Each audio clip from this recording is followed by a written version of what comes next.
Okay, we are going to start our last session here. I had a question, which the question was basically, hey, if I wanted to start doing something new, where would I start? And I recognize y'all are teaching all different age ranges, and I apologize. I like to give people way more information than they could possibly need, and you just take what's helpful for you. I want you to get your money's worth out of this event. But here's what I would say. Number one, on the teachings, I know most of you in the room are probably working through some kind of curriculum or some sort of lesson plan, and that's fantastic. I think one of the best places you could start would be at that step of just taking the time to read through the passage 2 or 3 times and start practicing outlining it.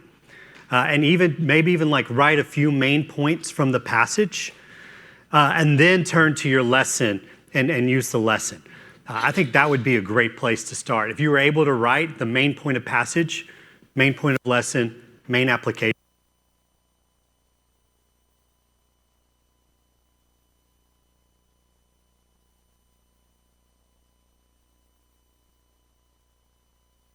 On the discussion stuff, now, I know that's the piece that may feel the hardest.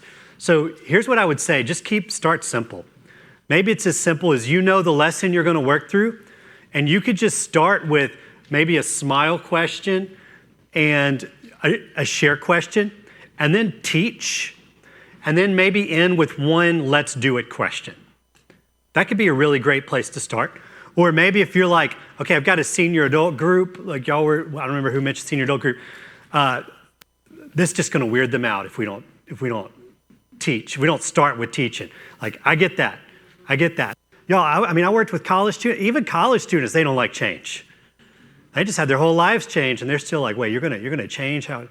I'm you're 19. You can handle this. So, but I think it could just be as simple as you could try using the study question with them and say, hey, I want to hear from you. So you're teaching a little bit, but maybe there's a point hey, we're going to read, and I want you to put down some give me some answers, and we're going to put them from the board.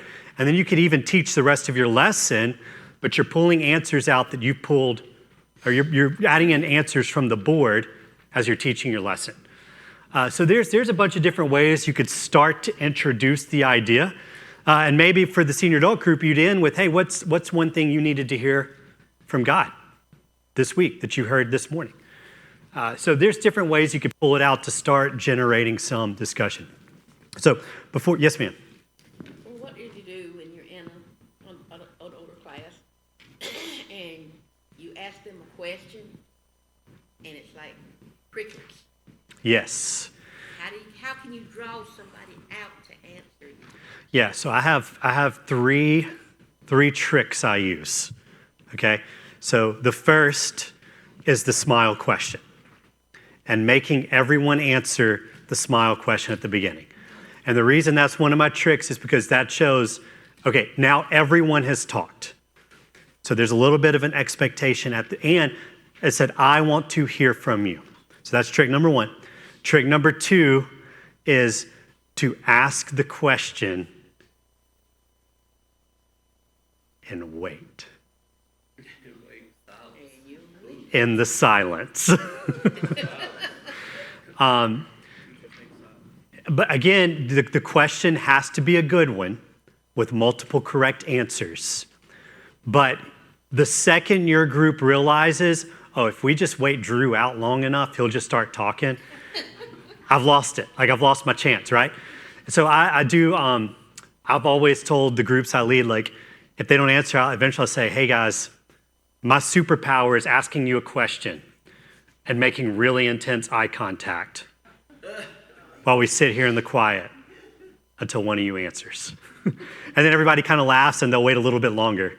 So that's my third trick. If people really, if we just, and sometimes that mostly, if the first 2 tricks don't work, then what's probably happened is I have 7 introverts in the room. Because an extrovert, they can't handle the silence.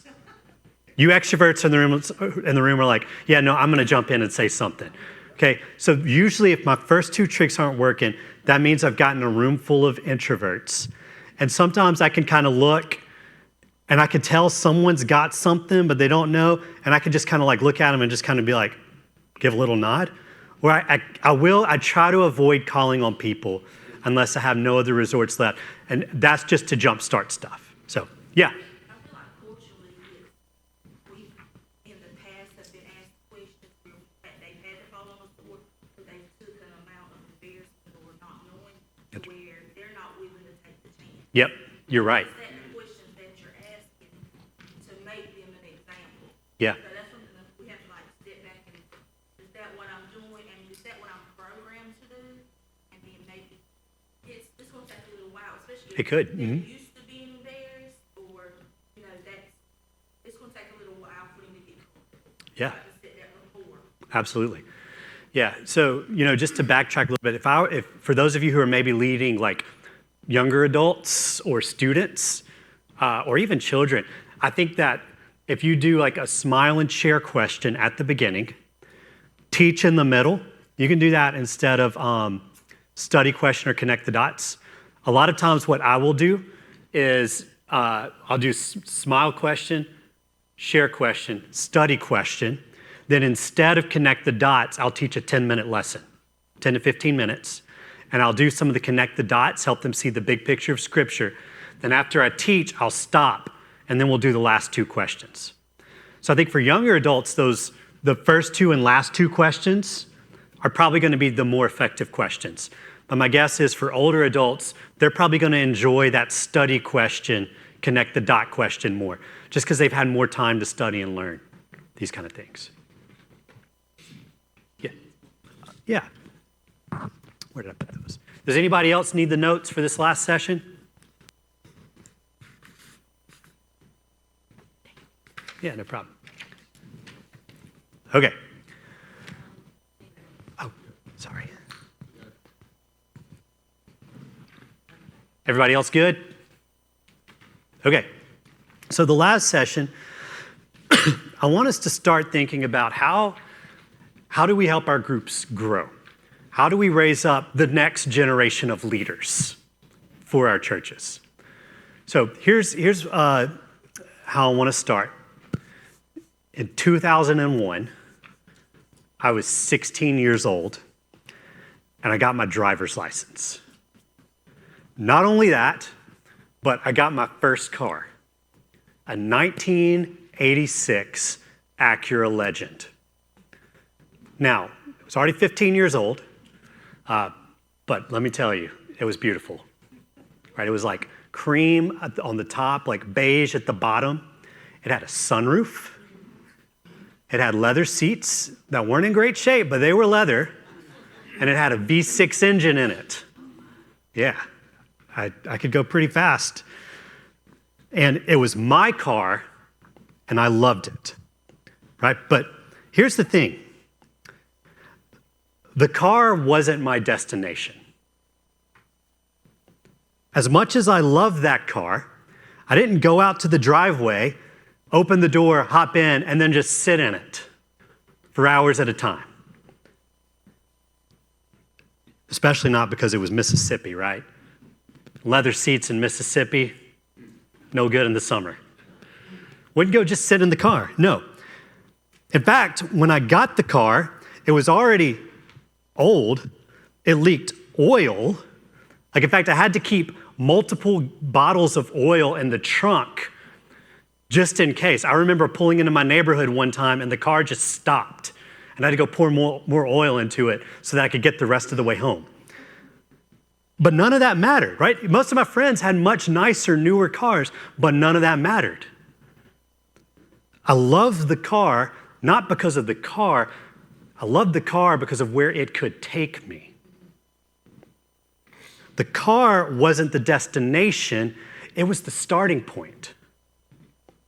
It took me where I wanted to go. I loved it because it could get me to go see friends. It let me run my own errands. I could get a job, make money. I could go to church and leave whenever I wanted.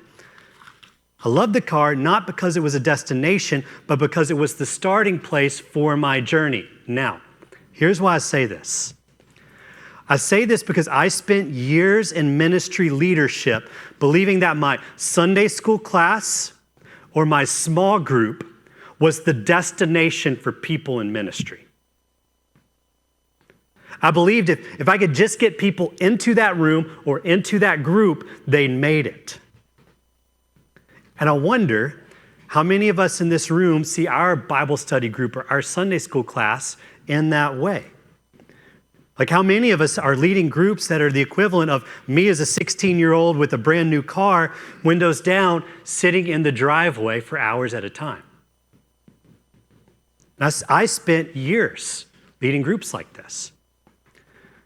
And what I've learned since is that when Jesus gave the Great Commission, he didn't just give it to me, but he also gave it to every single person in the groups we lead, too. So this means that my group is the starting point for discipleship, not the end point. When people get into my group, they are beginning a journey of discipleship that I pray results in the gospel going to the ends of the earth. It's not the end point. It's not a class you teach. It's a group of people God has called you to invest in, just as Jesus invested in his disciples. And if we take that attitude, then we will desire our groups to grow. But not just our groups. We actually want to see leaders called up and sent out from our groups. Just as Jesus called up the 12 so he could release them to multiply ministry. And because of those 12 men, here you and I are in a church in North Carolina 2,000 years later. So how do we do that? How do we get there? So here's what I want to do. I'm going to share principles of how and I'm going to draw a square and walk you through a tool that we've used in our ministry to see how someone goes from showing up in your church to being a reproducing disciple maker. We're going to give you some principles, and then I'm going to walk through how you can begin to take some first steps to implement this in your Sunday school class. All right, and again, it's the kind of thing where I'm probably going to give you way more information than every single one of you needs, but I want you to start to take away what's helpful. So grab a blank piece of paper or somewhere on the notes, just flip over the back of the page, and draw a square somewhere where you can see it.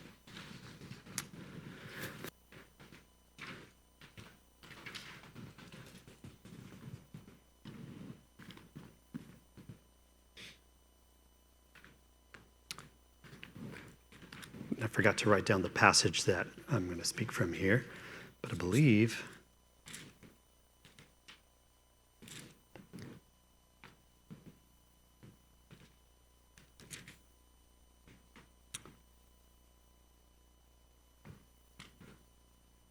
I thought it was Luke 12, but I don't think it is Luke 12. Who knows, just real quick, who knows where the passage, the first shall be last and the last shall be... All right, well, we're just gonna roll with it anyway. I apologize for forgetting my... I'm really good at remembering the words of Scripture, but the numbers are what get me. That's why I went to seminary, because I was told there'd be no numbers. All right, so as we are leading our disciples, there are 4 stages of discipleship. The first is what we call a D1 disciple, all right? Our D1 disciples are high in confidence, but they are low in competence.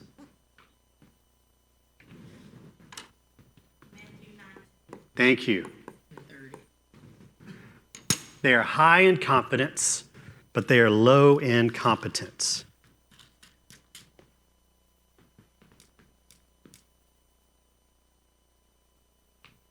No, that actually wasn't the passage I was thinking of.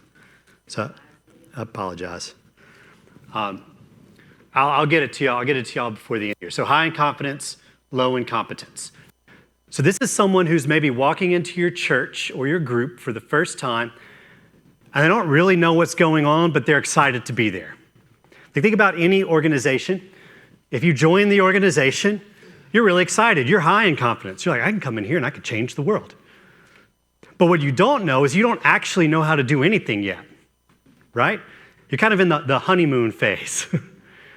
Just think about it in terms of marriage. You first get married, you're like, oh, this is amazing. I can do it all. You don't know what you don't know yet. You don't know what you don't know yet. And so there's this season of where you are a D1, and you can think about Jesus' disciples. Here they are. They are following Jesus, but when they follow Jesus, Jesus starts teaching them hard stuff. They're like, we're following this man who's going to change the world, but he starts teaching them hard stuff. And over time, although they started high confidence, they start to learn stuff, and what happens? They realize, oh, this is going to be hard. And that's when we hit stage 2, what we call a D2 disciple. D2 disciple is low in confidence, and they are low in competence.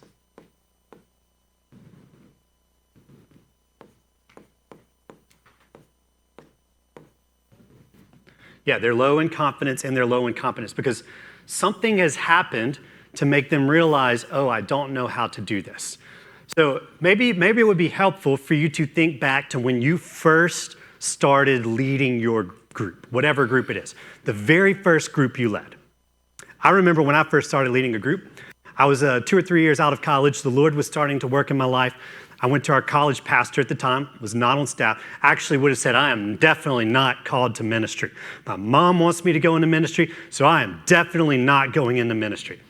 So the Lord was working in my life. I went to our college pastor, said, I would love to lead. What do you need? He said, lead a small group. I said, cool, yeah, that'll be easy. So I invited tons of people. Week 1, 0 people showed up. Okay, so I went from, oh yeah, I got this, to I'm quitting tonight in about 10 minutes. And many of you probably have been there before. You were asked by your pastor to lead a group. Maybe you took over a group and you took over that group, and right off the bat, you grew that group from 15 to 8. You know, it hurts your confidence to get there. Well, this is reality. And it's true with any new thing. You step into a thing and I got it, I can do this, and you quickly realize I don't know what I need to know. But as you begin to learn, we become a D3 disciple. D3 disciples have growing confidence and competence. They're growing in their confidence and their competence.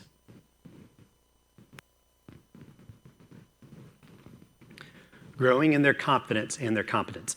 This is where you begin to do some things and you're starting to see some success. And then finally, we become D4 disciples. This is where we are high in confidence and high in competence. To help this make a little bit more sense, I have some language we use for each one of these to describe them. D1 disciples, we say, are unconsciously, this one always stings a little, unconsciously incompetent. Unconsciously incompetent. I saw this all the time in college ministry. Freshman shows up into our ministry week 1, and they are so excited to be there. Hey, you put me in the game, I want to be there. And they are all in until midterms hit. They were unconsciously incompetent. D2 disciples are consciously incompetent.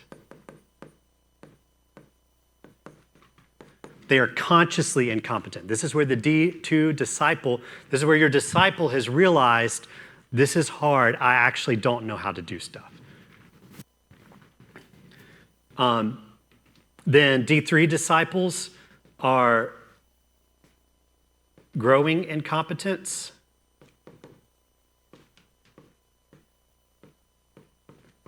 And D4 disciples are unconsciously competent. growing, and actually I think it's better to say they are consciously. D3 disciples are consciously competent, but D4 disciples are unconsciously competent. So what's the difference? The difference is a D3 disciple knows how to do some stuff, but they have to think about it before they do it. A D4 disciple has gotten so many reps doing it that it just kind of happens naturally. The way I like to picture the difference between a D3 and a D4 disciple is I picture my oldest son, Isaac, when he was learning how to walk. I remember being out on the back porch with him, and he's just standing there, and he's got his feet planted right here like this, and a noise happens to the side, and he kind of like turns his body like this, and then he looks down at his feet, and he moves his feet, and then he looks up at where the noise came from.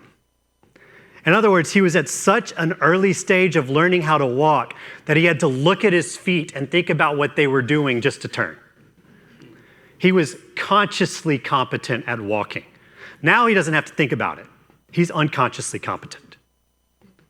I still met a lot of college students who were not competent at walking, but that's a whole other thing.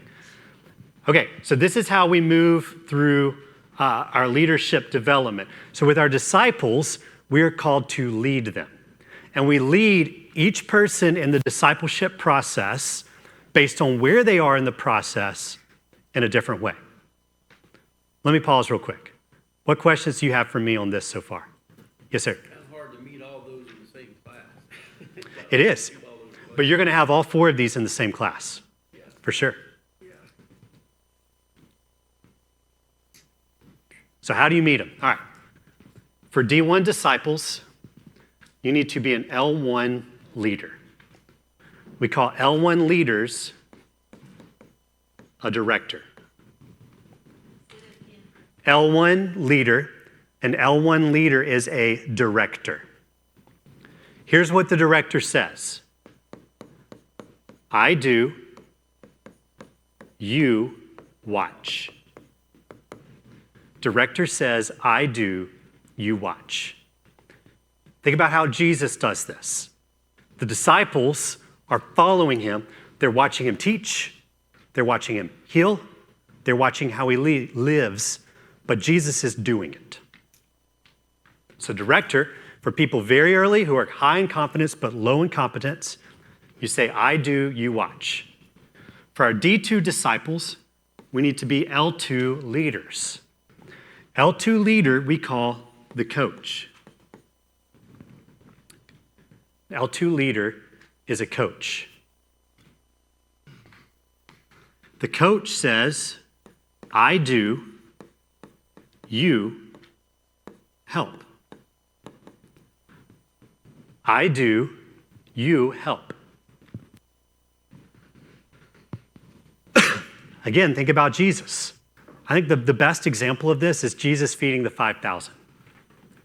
Who worked the miracle? Well, Jesus. But what does Jesus do? He calls his disciples to him, and he says, hey, you pass out these breakfasts. By the way, the disciples, they're the ones who got was it 2 fishes and 5 loaves or 5 fishes, 2 loaves? Anyway, they got it. And Jesus hands it to them, and he says, you're going to help me do this. And they go hand it out, and they're like, Jesus, we got leftover. So Jesus is doing, okay, I'm doing it, but you're going to help me. Tracking with me so far? Okay, D3 disciples, we need to be an L3 leader. An L3 leader is a consultant. The consultant says, and this is the big change, you do, not quite watch yet. You do, I help. I help. You do, I help. And this is where, one of the craziest things I think in Scripture that we look over is where Jesus tells his disciples, hey, I'm going to go away. And they're like, what? And Jesus says, no, actually, it's better for you that I go away. And now they're really like, what? He says, it's better that I go away, for unless I go away, the helper won't come to you. So Jesus is already setting up, hey, there's a day where you're going to do it, but don't worry, I'm giving you help. Consultant is you do, I help. And for our D4 disciples, we are a cheerleader. You do. We could say here, I watch, but I like to take it a step further. You do, I celebrate. You do, I celebrate. So this is where we've taken our disciples and we've now released them to do what God has called and equipped them to do. This is a sending phase. And this can be a bit of a sad phase because it could mean that someone leaves your group. But it's in a group split. This is now your group is multiplied. Think about your family, right? If you have kids, they start off high in confidence and low in competence. My kids are there. They are unconsciously incompetent, right? But as they grow up, they begin now to learn to do some things, and I'm doing things, especially my oldest, he's coming along and helping me. But then as they reach the middle school, teenage years, they're going to start to do things for themselves, and I help. And then ultimately, Lord willing, there's going to be this sending phase. Where there was one family, there's 2 or 3 or 4 families. Because that's the way God designed it to be. I desire this in any church I go to. I desire this with any group I lead. Because God designed the kingdom to grow through multiplication. So I'll give you an example from discipleship. Let's say you wanted to train someone in your group in evangelism. So step 1, you bring them with you to share the gospel with someone. And you say, hey, I just want you to watch. Listen to what I say. Let's talk about it afterwards. Step 2, all right, I'm going to preach the gospel. I'm going to walk the person through it, but I want you to share your testimony. That's going to be like, it's your story. You can do this. I'm going to help you think about through how to share it, but like, I want you to do that. So I'm doing it. You're going to help. Then the next time you go, all right, this time you're going to share the gospel, and you're just going to tell me when it's time for me to share my story. You do, I help. And then the next time, like, all right, brother, this is all you. I'm going to be there if you get stuck, but like mostly I'm just going to be praying for you and the person you're sharing with. Anything we want to teach someone how to do, this is the process we work through. What questions y'all got for me on this?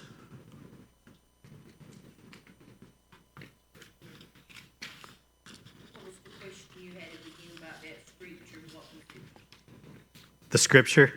So the last will be first. Yeah, I'll find that here when we wrap up here in a minute. Matthew 20 and 14. Was it 20? 20 and 16. Is that it? The one you're talking about? Let's see. I thought lean not on your own understanding.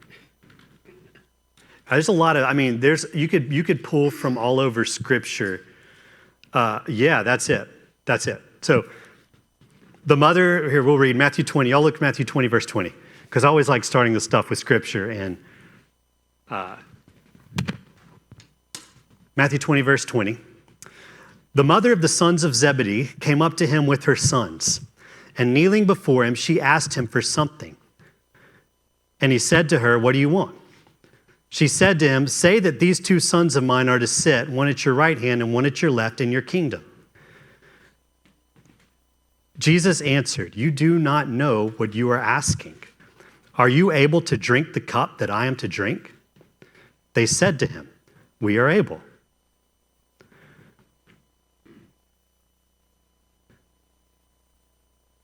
He said to them, you will drink my cup, but to sit at my right hand and at my left is not mine to grant, but it is for those for whom it has been prepared by my Father. And when the 10 heard it, they were indignant at the 2 brothers. But Jesus called them to him and said, you know that the rulers of the Gentiles lord it over them, and their great ones exercise authority over them. It shall not be so among you, but whoever would be great among you must be your servant, and whoever would be first among you must be your slave, even as the Son of Man came not to be served, but to serve, and to give his life as a ransom for many. Here's why I like the scripture. Here are these men who've been following Jesus for months, and they still think it's about personal power and status.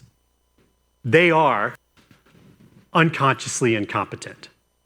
In fact, what they ask for, Jesus says, you're asking for it. Are you going to be able to go through what I go through? And they're like, yeah, absolutely. What do they not know they're asking for? Jesus' death, sacrifice, suffering. They don't know that that's what they're asking for. And Jesus looks at them and says, all right, brother, you got it. But to sit in my right and my left, that's not mine to give. Jesus then pulls them aside and gives them a very difficult teaching. In other words, what Jesus is doing is he tries to push them as fast as they can out of D1 to D2. That's what he wants them to get what they don't get. So that ultimately he can work them around to be a D4 reproducing disciple that he can hand off his kingdom to.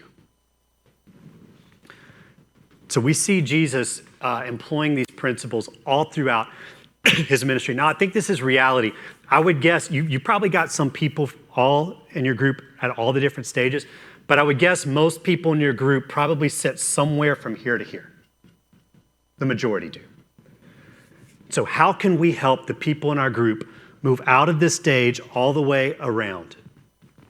Okay, so let me give you a few tips. And I think a lot of it centers around this idea of building a team. And the reason I'm convinced you would do better with the team is because I saw Jesus use a team. How can you effectively build a team? Number one, you need to know your mission. You need to know your mission because everything that we do has a purpose. Everything that we do has a purpose, but we don't always know the purpose for most of the things we do. Everything has a purpose, but we don't always know the purpose. And when people show up to our stuff, people will assume a purpose for you if you don't tell them what your purpose is. So when your group meets, if you don't know why you're meeting and what you hope to have as an outcome of them being a part of your group for any season, then they're just going to assume it's whatever they think it should be. So you need to know what is the mission, the purpose for your group. That's something that your pastor could help you with, but it could also be something that you decide maybe your purpose is we want to walk alongside of and shepherd senior adults in our church for the sake of the gospel. Maybe it's we want to see the next generation raised up and sent out to lead in our church. Whatever it is that it looks like, know your mission, then define your vision. And this may feel really nuts and bolts, but I think it could be really helpful. Your vision is a specific, measurable, and attainable picture of a desirable future that inspires your group and contributes to the group mission. So maybe it's, hey, we want to get a few people from the local college campus in our town to study the Bible together each week. Maybe it's we want to invest in middle-aged and senior adults in our church to contribute towards reaching the ends of the earth. Specific, measurable, and attainable. How to set a vision? Number one, make it vitally connected to your mission. So whatever your mission is, your vision needs to point you that way. Two, make it specific, measurable, and attainable. Specific, measurable, and attainable. I personally like to set a number goal for how many people I want to be a part of my group, or like how many new people we want to have come visit our group. I like doing things like that because it helps me make a plan on how to get there. And I also like to set a time limit on how long it'll take. Make your vision something people can picture. They need to be able to see it. And then make it the vision of the people who will do most of the work. So whatever this vision is, it needs to be something that the people in your group would be excited about. Maybe it's like we want to add 5 new members from our community to our group over the next 6 months. That is a worthy goal that contributes to the mission of the Great Commission. And then here's where I think things can get really practical and specific. Invite people in your group to a specific job that contributes to that vision. One of the best ways you can move someone in your group from D1 to D2 and D3 is to give them a job in your group. And that's how you start to form a team. Some of the jobs we've used in our groups: host, just gives you a space to meet. Now, if you're meeting in the church building, that may not be a needed job, but if any of you are meeting in homes, having a host is excellent. But whether you meet in church or a home, everybody loves a snack. So the snack person makes sure there are drinks and food for the group, and I would encourage the snack person to share that load with the group. Third job is outreach. You may have an outreach person for your church, but what if you had an outreach person in your group? And here's what I would do with that person. Every week, I as the leader would sit down and call the outreach person up and have that person say, hey, who are 5 people we need to be praying for to invite them to come be a part of our group? And then put their name on the board and have the outreach person lead the prayer. And here's what we've just done. We've moved into you do, I help with that leader. You can have a prayer person who writes down prayer requests, emails them to the group, reminds everyone to pray. You can have an activities person who plans parties and group get-togethers. There could be someone in your group who heads up service opportunities. If your group grows and you're thinking like, well, we've got like a bunch of people in our group, I don't know how I can do discussion. One of the best ways I would raise up leaders in our group is I would tap some discussion leaders. So I would teach the first part of the lesson, then I would give 2 or 3 questions to the discussion leaders. We would have 2 or 3 groups, and then we would come back and report at the end and talk application. And those were the people who ended up leading and starting new groups. You can have a substitute teacher. And if you have a few people who are disciple makers, these are people who could just sit down and read the Bible one-on-one with maybe a new person or a non-believer who comes to your class, or maybe someone who needs to take next steps of growth. Here's what I have also included. There's a page for you to write down names of people in your group and what job they could have. And I want to encourage you to do that. And on the page after that, there's a long blank list of people you could invite to work with your group and to think, who could we invite? And with that page, here's what I'm doing. I'm circling back to where we started. With this idea that your Sunday school class, it isn't the destination. It's the starting point. And if you will have in mind, yes, I'm the group leader, but I'm called by giving away the work, just as Jesus gave the work, to raise up the next generation of leaders. Well, I'm going to start getting the people they're supposed to lead by inviting more people into my group so that when I release the leaders, there's people who can go with them and we can continue to grow while they grow. You're bringing in the harvest as you have leaders to harvest. What questions do y'all have for me on all of this? I'm missing the last word after substitute teacher. Disciple maker. Disciple maker. Disciple maker.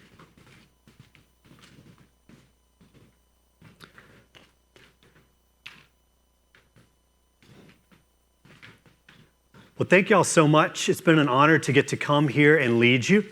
On behalf of North Carolina Baptist, your state convention, thanks for letting us be a part of this. We believe that it's local churches that do the ministry.